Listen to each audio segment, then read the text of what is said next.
আমি আজকে একটা এঁচোড়ের রেসিপি নিয়ে চলে এসেছি বন্ধুরা। এঁচোড়, এই এঁচোড়টা আমাদের নিজের গাছের এঁচোড়, তো ছোট্ট সাইজের কচি এঁচোড় একদম। তো এঁচোড় নিয়েছি, এঁচোড়ের একটা রেসিপি করবো। আর এর সাথে নিয়েছি অল্প একটু সয়াবিন। তো এইগুলোকে দুটোই আমি সেদ্ধ করে নিয়েছি, নুন আর একটা মশলা করে আনবো। এই যে এখানে নিয়েছি বন্ধুরা কাজু, আর 2 পিস নিয়েছি আমন্ড, আর কিশমিশ, গোলমরিচ কিছু নিয়েছি। এই যে আদা আর নেব, ওই যে পোস্ত, এতে দেবো 1 চামচ পোস্ত। এই যে এবার এগুলোকে মশলাটা বেটে নিয়ে আসবো। মশলাটা বেটে নিয়ে চলে এসেছি। এবার এর মধ্যে এই যে এঁচোড় আর এই যে এটা হচ্ছে সয়াবিন, এগুলো নিয়ে নিলাম।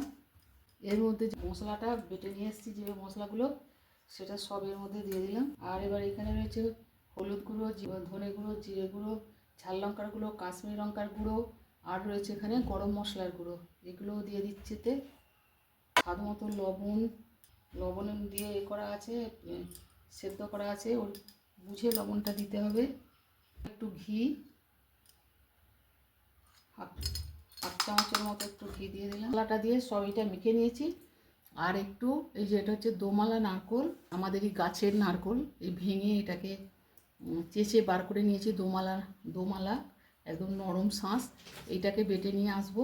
এটা এর মধ্যে দিয়ে দেবো। আমি নারকোলটা বেটে নিয়েছি, আর এতে দিয়ে দিচ্ছি নারকোলটা।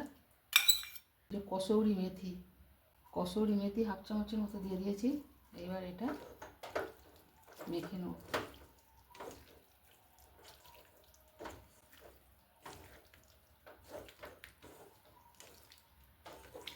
ভালো করে এটা মিশিয়ে নেব, নিয়ে এটা একটু ম্যারিনেট করে রাখবো কিছুক্ষণ।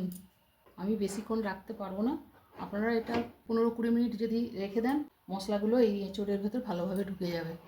আর দুটো জিনিস দিয়েছি, এই যে হাফ চামচের মতো টমেটো কেচাপ, আর একটুখানি 1 চিমটে চিনি, এটাও এর সঙ্গে মাখিয়ে ম্যারিনেট করতে দেবো। কড়া বসিয়ে দিয়েছি, সর্ষের তেল দিয়েছি, তেলটা গরম হয়ে গেছে। তো এবার রান্নাটা শুরু করব। এঁচোড়টা সম্পূর্ণ নিরামিষভাবে রান্না করছি। আপনারা যদি আমিষ রান্না করতে চান, তাতে পেঁয়াজ কুচি দেবেন বা ওই রসুন হাফ চামচ বাটা দেবেন, দিয়ে রান্না করলে সেটা দারুণ হবে। আর আমি এটা সম্পূর্ণ নিরামিষ করছি।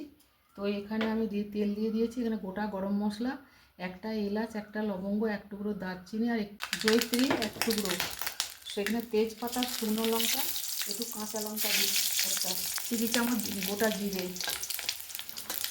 মিনিট 8 ধরে মশলাটা এঁচোড়ের সাথে কষে নিয়েছি।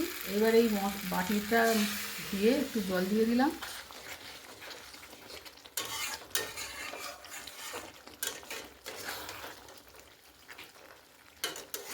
একটু জল লাগবে। ভালো করে মশলাগুলো এঁচোড়ের সাথে ঢুকে যাবে, এগুলো এঁচোড়ের মধ্যে। কিছুক্ষণ এটা ফুটিয়ে নেবো। এবার এর উপরে আরেকটু কসৌরি মেথি, এই যে ভেজে একটু গুঁড়ো করে দিয়েছি, গরম আছে কড়াটা এখনো,